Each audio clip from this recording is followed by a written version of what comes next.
Financial position. तो एकदम prudent वे से, प्रूडेंट मतलब कंजर्वेटिव वे से स्टॉक को वैल्यू करना है। इसलिए स्टैंडर्ड ने बोल के रखा है कि क्या करना है आपको, स्टॉक को कैसे वैल्यू करना है। ES2 क्या बोलता है, वैल्यूड एट कॉस्ट और NRV whichever is less। And number 2 methods, disclose the methods which you have used to arrive at the valuation of stock। अब ये सारे मेथड्स है, इन सारे मेथड से क्या मिलता है आपको, कॉस्ट। और कॉस्ट को आप किसके साथ कंपेयर करते हो, NRV। कॉस्ट और NRV whichever is बात यहाँ तक। अभी ये सारे मेथड्स ओके दो प्रकार से अप्लाई हो सकते हैं। इनको बोलते हैं perpetual system and periodic system. Perpetual system and periodic system okay. तो ये सारे, ये यूनिक गुड्स, ये चारों ओके दो प्रकार से अप्लाई कर सकते हो। यूनिक गुड्स तो अलग ही है, आइटम बाय आइटम उसको निकाल दो। ये चारों basically FIFO, LIFO, simple average and weighted average okay. ये हमेशा पीरियोडिक होता है, इसमें परपेचुअल पॉसिबल नहीं है। ये अलग ही है, नॉन हिस्टोरिकल कॉस्ट है। ये जो हिस्टोरिकल के चार है, इनको आप दो तरीके से इनके कॉस्ट ढूंढ सकते हो। इन चारों को दो तरीके से अप्लाई कर सकते हो।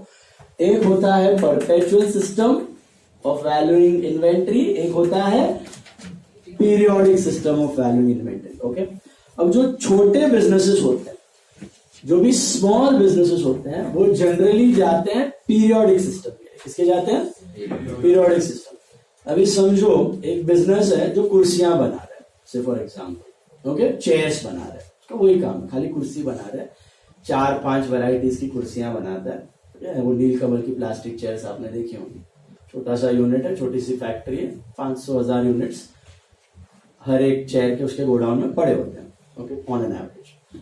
तो स्टॉक का वैल्यूएशन जनरली बिजनेस कब करते हैं, तो एंड ऑफ द ईयर पे करते हैं। पूरे साल भर कैलकुलेट नहीं करते रहते स्टॉक कितना है, स्टॉक कितना है। वो तो आपका परचेज में डिफरेंस में एडजस्ट हो रहा है। एंड ऑफ द ईयर में क्यों वैल्यूएशन इंपॉर्टेंट है स्टॉक का, because you need to calculate profit loss to make your final accounts. तो क्लोजिंग स्टॉक का वैल्यूएशन जनरली बिजनेस कब करता है, तो end of the last date of the year. So what will happen on the last date of the year? I am talking about periodic system, which the small businesses follow. Which the small businesses follow. The small businesses, they follow periodic system. What will happen in periodic system? The owner, like Jethalal, he will go to the godown. Okay, he will count all the units physically. Sorry, he will count all the units physically. के 4-5 variety of chairs है, इस variety के 100 units, इस variety के 500 units, इस variety के 600 units, इस variety के 300 यूनिट्स। फिजिकली काउंट करोगे आप सारे यूनिट्स ओके। एंड देन उसको हर एक यूनिट का कॉस्ट, कौन सा यूनिट क्या प्राइस पे है, वो आपको पता है क्या, वो तो पता नहीं है। तो कोई यूनिट आपने पूरे साल में खरीदे हुए हैं कुर्सियां, तो या बना रहे हो तो पूरे साल का खर्चा लगा पड़ा है उस पर। तो कोई चेयर समझो 50 रुपए में बनी है, कोई 100 में बनी है, कोई 150 में बनी है, कोई 160 में बनी है, कोई 150 में बनी है, कोई 140 में बनी है, कोई 170 में बनी है। तो सब चेयर्स का एक रेंज में प्राइस है, मतलब 140 से लेके 180 के बीच में सारे चेयर समझो आपने अक्वायर किया। लेकिन आप हर एक चेयर से थोड़ी बिल से मैच करोगे, ये चेयर मैंने कब खरीदा, ये चेयर मैंने कब खरीदा, ये कब खरीदा। तो ये यूनिक गुड्स नहीं है, ये सारे के सारे क्या है, सिमिलर गुड्स हैं। तो आप क्या करते हो, अगर आप FIFO फॉलो कर रहे हो, तो FIFO का मतलब होता है फर्स्ट इन फर्स्ट आउट। तो आप क्या प्रिंसिपल अज्यूम कर रहे हो कि ये जो चेयर्स आपने खरीदी है, जो भी चेयर्स आपने खरीदी है, कुछ 140 में है, कुछ 150 में है, कुछ 160 में है, कुछ 170 में, पूरे साल भर में आई हुई है। और क्या फॉलो कर रहे हो, suppose business are following FIFO, मतलब फर्स्ट इन फर्स्ट आउट। तो प्रिंसिपल क्या है, जो शुरुआत में चेयर्स आई थी वो पहले बिक गई, और जो लेटेस्ट वाली खरीदी है वो स्टॉक में होंगी। प्रिंसिपल क्या है, फर्स्ट इन फर्स्ट आउट। जो पहले स्टार्टिंग में खरीदा हुआ चेयर्स है वो सेल हो चुका है। जो आप लास्ट डेट पे जाके गोडाउन में आपने काउंट किया, वो कौन से चेयर्स है, रिसेंटली परचेज चेयर्स है, रिसेंटली परचेज चेयर्स है। तो उन चेयर्स को आप अपने बिल्स चेक करोगे और रीसेंट परचेज प्राइस जो भी होगा ना उससे मल्टीप्लाई कर लो। तो समझो आपका रीसेंट में रीसेंट परचेज प्राइस है 160, तो आप सारे यूनिट्स को 160 से मल्टीप्लाई करोगे, बस टेंशन गायब, कोई चिंता करने की जरूरत।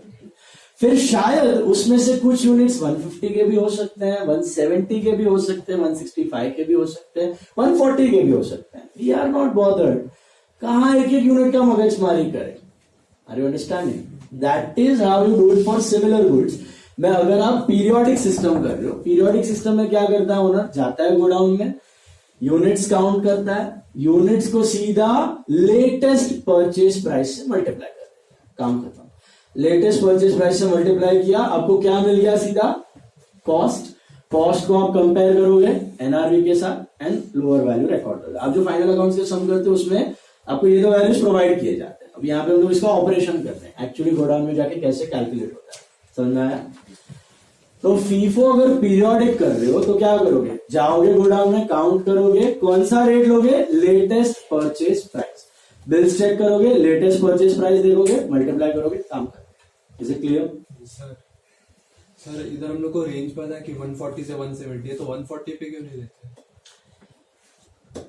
अभी रेंज पता है, अभी कोई 130 पे भी रहेगा, कोई एक आध यूनिट 90 पे भी आया रहेगा, कोई 2-3 यूनिट 210 पे भी आया रहेगा, सपोज कहीं फ्लैश फ्लक्चुएशन हो गया, तो ऐसा लोअर्स्ट और हाईएस्ट प्राइस ऐसा लेने की जरूरत नहीं है, क्योंकि वीकनेस आ जाएगी ना। तो इसके लिए ये प्रिंसिपल अप्लाई करते हो। प्रिंसिपल क्या बोलता है, FIFO, first in first out, वो भी है, वो भी आता है मेथड, कब आता है मैं बताता हूँ। तो फिलहाल फीफो अगर अप्लाई करो, और जनरल बिजनेसेस फीफो पे ही चलता है, 99% ऑफ द बिजनेसेस में ऑटोमेटिकली ये अप्लाई हो रहा है बिजनेस। आप इमेजिन करो ना, आप कौन से यूनिट सबसे पहले बेचोगे, सबसे पहले आए, बहुत रेयरली ऐसा होगा ना कि पहले वाले पड़े हैं स्टॉक में। तो अगर आप सबसे सपोज ओरिजिनल प्राइस ये था और आपने वो 140 पे कर दिया, पहला वाला सबसे या कम प्राइस वाला कर दिया, तो वो तो यूनिट्स है ही नहीं स्टॉक में, अभी वो तो बिक चुके हैं कब के, तो गलत वैल्यू डिपिक्ट हो जाएगी। तो फीफो क्या बोलता है, that's why this principle is important, कि प्रिंसिपल क्या बोलता है, फर्स्ट इन फर्स्ट आउट। जब आप सोच के चल रहे हो कि आपका बिजनेस 90% नहीं चल रहा, बाकी 10% जो भी वैल्यू पे है उसको इग्नोर मारो, उससे फर्क नहीं पड़ता। तो ये बहुत चीप सिस्टम है to calculate the value of stock. Small businesses mostly apply this system. आप भी अभी जाओगे ना तो इसमें कॉस्ट ज्यादा इनकर होता नहीं है, कुछ मेंटेनेंस नहीं है, इसमें परपेचुअल बताऊंगा तब पता चलेगा। आप भी जब आर्टिकलशिप करने जाओगे ना, आपको ऑडिट्स पे भेजा जाएगा, स्टॉक ऑडिट होता है, स्टॉक ऑडिट पे आप जाके फिजिकली काउंट करते हो, आपने शायद देखा होगा। तो उधर स्टॉक ऑडिट्स होता है, तो उधर जाके यही काम करना होता है, स्टॉक टेकिंग होता है, काउंट करने का, वैल्यूएशन चेक करने का, बराबर है कि नहीं। अभी दूसरा वाला है लीफो, ये इंडिया में अलाउड है ही, ये खाली थियोरेटिकल कंसेप्ट है, क्योंकि इसका प्रैक्टिकलिटी से दूर दूर तक कोई ताल्लुक नहीं। ये खाली कुछ पेरिशेबल गुड्स और कुछ फास्ट मूविंग आइटम्स बहुत होते हैं, एकदम फैशन चेंज हो रहा है, वहां पे अप्लाई होता है। बाकी लीफो का मतलब होता है लास्ट इन फर्स्ट आउट, मतलब जो लेटेस्ट वाले गुड्स आए हैं वो पहले ही बिक चुके हैं, और स्टॉक में कौन से गुड्स पड़े हुए हैं, पुराने वाले। आप अज्यूम कर रहे हो कि सबसे अर्लीस्ट रेट पे जो खरीदा हुआ गुड्स है ना, वो स्टॉक में पड़ा हुआ है। तो तरीका वही है, पीरियोडिक कर रहे हो, पीरियोडिक कर रहे हो तो गोडाउन में जाओगे, काउंट करोगे, वही कुर्सियां काउंट करोगे, सेम कुर्सियां काउंट करोगे, ओके। लेकिन अगर वो बंदा लीफो अप्लाई कर रहा है, अगर वो बंदा लीफो मेथड फॉलो कर रहा है, तो वो क्या करेगा, लेटेस्ट परचेज प्राइस नहीं लेगा, अर्लीस्ट परचेज प्राइस लेगा, अपने बिल से चेक करेगा what is the earliest purchase price. Suppose the earliest purchase price was 140, सबसे पहला वाला, तो वो 140 पे काउंट करेगा, 140 इंटू नंबर ऑफ, और उस वैल्यू पे स्टॉक दिखा देगा, और अपने अकाउंटिंग अपने स्टेटमेंट में बता देगा भैया मैंने लीफो फॉलो किया है। मैंने फॉलो क्या किया है, लीफो। लीफो का मतलब लास्ट इन, ये इंडिया में अलाउड नहीं है। सर ट्रेंड्स वेंड्स रहते हैं बहुत सारे, तो फिर बाद में लोग यूजुअली जो लेटेस्ट ट्रेंड है उस हिसाब से लोग, लेकिन फिर क्या होता है, अर्लियर वाले पे डिस्काउंट देके उसको डिस्पोज ऑफ कर दिया जाता है, रखते नहीं है, तो आप लॉस में ही करते रहोगे। तो कैसे भी करके धक्का मार के माल तो आप डिस्पोज ऑफ करवा ही दो, ऐसा हो जाएगा। तो करोगे एनआरवी पे, बट निकालने का ट्राई तो करते ही हो। सर टेक्नोलॉजी में वही होता है ना, पुरानी टेक्नोलॉजी हो गई तो फिर नहीं। दैट्स व्हाट ना, अभी नए फोन आते हैं, सब लोग को लेटेस्ट चाहिए, तो ऐसा नहीं कि पुराने एक बार प्रोडक्शन बंद हो गया फिर पुराने पे डिस्काउंट्स बढ़ते जाते हैं, और फिर भी वो सेल तो हो ही जाते हैं। साल के एंड तक क्या 2-3 महीने में डिस्पोज ऑफ करने की ट्राई तो करती हो। तो प्रिंसिपल तो अल्टीमेटली ज्यादातर क्या फॉलो होगा आपका, फीफो, समझ में आया। अब ध्यान रखना गाइस, फीफो का मतलब ऐसा रिजिडली समझ के नहीं चलने का कि मैं गोडाउन में गया मेरा कुर्सी सब लेटेस्ट प्राइस का ही है, ऐसा प्रैक्टिकली होना जरूरी नहीं है। वो ट्रेडर फीफो फॉलो कर रहा है, मतलब वो अज्यूम कर रहा है कि फर्स्ट इन फर्स्ट आउट है, तो वो गोडाउन में जाएगा, चेयर काउंट करेगा, जो भी लेटेस्ट प्राइस है उससे मल्टीप्लाई करके स्टॉक दिखा देगा। बिजनेसेस भी यही करते हैं, भले ही उसमें कोई चेयर शायद लेटेस्ट प्राइस के ना हो, मिड प्राइस के हो, कुछ बिगिनिंग का सड़ा हुआ स्टॉक पड़ा हो, होने दो, बट सबको वैल्यू कौन से प्राइस पे किया जाएगा, लेटेस्ट। क्योंकि फिर एक एक पे करने जाओगे तो सब काउंट करना पड़ेगा, पागल हो जाओगे, that's not possible, you are it. और लीफो में क्या करते हो आप, अर्लीस्ट परचेज, उधर आप लेटेस्ट को इग्नोर करते हो, क्योंकि आप अज्यूम कर रहे हो आपके बिजनेस में जो लेट आया वो सबसे पहले गया, लास्ट इन फर्स्ट आउट। समझ में आया यहाँ तक। अभी ये पीरियोडिक सिस्टम चल रही है। सिंपल एवरेज, वेग मेथड, ये भी कोई यूज नहीं करता है, okay, no one uses the simple method, ये दोनों थियोरेटिकल मेथड, लीफ और सिंपल एवरेज। सिंपल एवरेज क्या बोलता है, मैंने आपको ये रेंज बताई, खाली प्राइस का एवरेज ले लो, खाली प्राइस का एवरेज ले लो, 90 रुपीज से 210 की रेंज है, सारे प्राइस को ऐड करो, डिवाइड बाय 1 2 3 4 5 6 7, डिवाइड बाय 7 करो, तो एक एवरेज प्राइस मिल जाएगा। इसमें प्रॉब्लम क्या है, समझो कोई चेयर मैंने 300 में लिया और कोई चेयर मैंने 10 रुपए में लिया, तो रेंज क्या होगी, 10 से 300, तो एवरेज मेरा कोई भलता ही प्राइस देगा, तो शायद कॉस्ट ऑफ चेयर के आजू बाजू ही लाऊं, तो बहुत वेग कैलकुलेशन आते हैं इसमें। इसमें क्या बोलता है, खाली आप रेट का एवरेज ले, इसका एवरेज लेते हो, रेट का, no one uses this simple average method, समझ आया। इसमें आप क्या करोगे, चेयर्स का सारा बिल निकालोगे, सारे अमाउंट्स देखोगे, उसका खाली अमाउंट रेट का एवरेज लोगे और उसको नंबर ऑफ यूनिट से मल्टीप्लाई कर लो, फिर कॉस्ट और NRV whichever is less.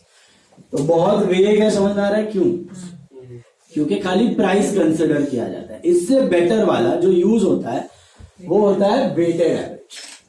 Weighted average में रीजनेबल मेथड है, ये कंसिडर करता है कितने यूनिट्स क्या प्राइस पे आए, कितने यूनिट्स क्या प्राइस पे आए। से फॉर एग्जांपल आपने 300 यूनिट्स 140 पे लिए हैं, 600 यूनिट्स 150 पे लिए हैं और 500 यूनिट्स 160 में लिए, तो ये यूनिट्स को भी कंसिडर करता है। तो जितने ज्यादा यूनिट उतना ज्यादा वेट, तो आपका जो रेट होगा वो मैक्सिमम यूनिट जो प्राइस पे आए हैं उसके आजू बाजू दिखता है। समझ में आ रहा है। तो अगर आपने 600 यूनिट 150 के लिए है तो इसका वेट सबसे ज्यादा हो गया, तो आपका जो एवरेज निकल के आएगा ना वो कहीं कहीं आपका 155 150 145 ये रेंज के आजू बाजू आपको निकल के मिलेगा। तो यहाँ पे अगर आप देखोगे तो क्या आता है, 140 into 300 कितना होता है, 42,000। 150 into 600 कितना होता है, 90,000। 160 into 500 80,000। This is 2,12,000। इसका फॉर्मूला क्या है, total of product, this is total of product upon divide by units, total number of units, 11 plus 3 1400। तो 2,12,000 डिवाइडेड बाय 1400 करोगे तो कितना आ रहा है, देखो चेक करके, 2,12,000 divided by 1400, you get somewhere around 151 point whatever।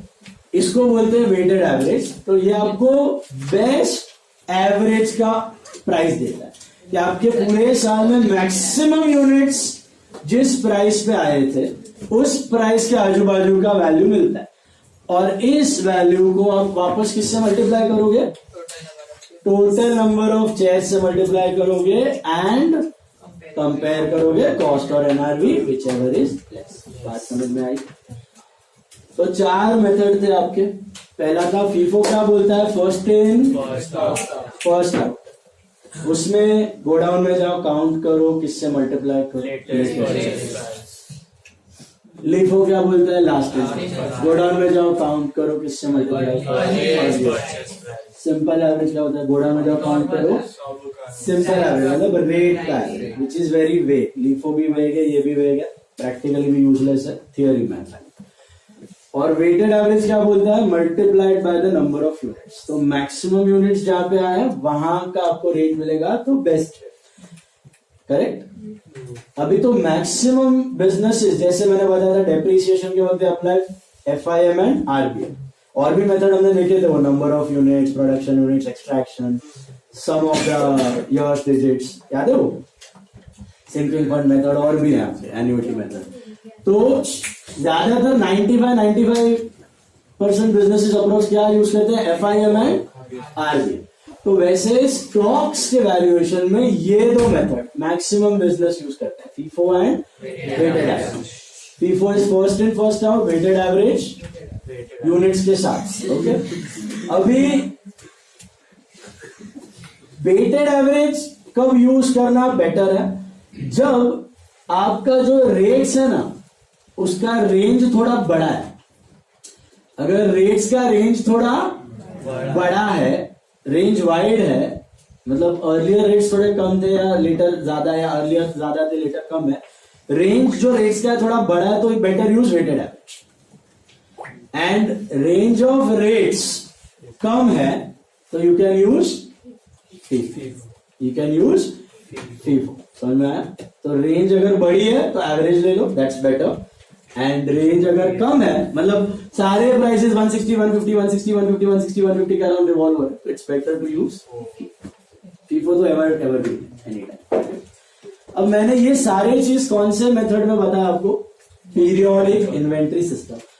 Periodic inventory system is cheaper, इसमें ज्यादा टाइम वेस्ट नहीं होता। काउंटिंग ले लो, एक दिन प्रोडक्शन अटकाओ, एक दिन ट्रेडिंग अटकाओ, स्टॉक टेकिंग कर लो, इसको स्टॉक टेकिंग बोलते हैं। गोडाउन में जाके काउंट करो, चीप है, पैसे की जरूरत नहीं, पर्सनल की जरूरत नहीं है, खर्चे कम है, नॉलेज कम रहेगा तो भी चलेगा, आराम से काम हो जाता है छोटे बिजनेसेस के लिए। Second one is perpetual system. क्या बोलते हैं इसको, परपेचुअल सिस्टम में अलग से एक बुक मेंटेन होती है जिसको बोला जाता है स्टॉक लेजर।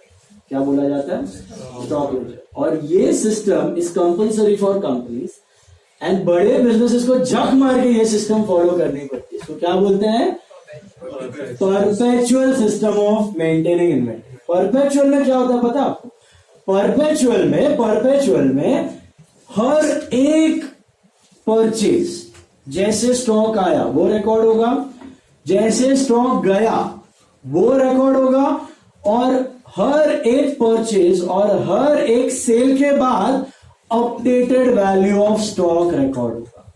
हर एक परचेज और हर एक सेल के बाद updated value of stock record होगा विथ रिस्पेक्टिव रेट। मतलब आपने समझो 300 कुर्सियां खरीदी थी 140 के प्राइस पे, से फॉर एग्जाम्पल, तो आप रिकॉर्ड करोगे 140 into 300 42,000, और इमीडिएटली स्टॉक अपडेट कर दोगे, अभी 42,000 का। फिर आपने ये खरीदी 600 150 वाली, ओके, तो 90,000, तो अपडेट करके दिखा दोगे अब स्टॉक कितना है, ये 40 अलग अलग, ये 42 ये 90, तो टोटल हुआ 132। अच्छा, फिर कुछ बेची आपने, और सपोज आप कर रहे हो फॉलो FIFO, तो FIFO क्या बोलता है, फर्स्ट इन फर्स्ट आउट। और समझो 400 कुर्सियां बेची, कितनी बेची, 400, तो आप दिखाओगे कि आपने 400 कैसे बेची, 300 140 वाली बेची है और 100 150 वाली बेची है। तो उल्टा कर सकता हूं नहीं, फर्स्ट इन फर्स्ट आउट। तो FIFO परपेचुअल कर रहे हो तो आप दिखाओगे कि 300 140 वाली गई तो वो 0 हो गए, और इसमें से 100 गए, फिर जो आपका अपडेटेड स्टॉक होगा वो होगा 500 into 150 75,000, 500 into 150 75,000। फिर आपने ये खरीदा, तो 500 into 50 75,000 तो था, फिर आपने ये खरीदा 500 into 160 80,000,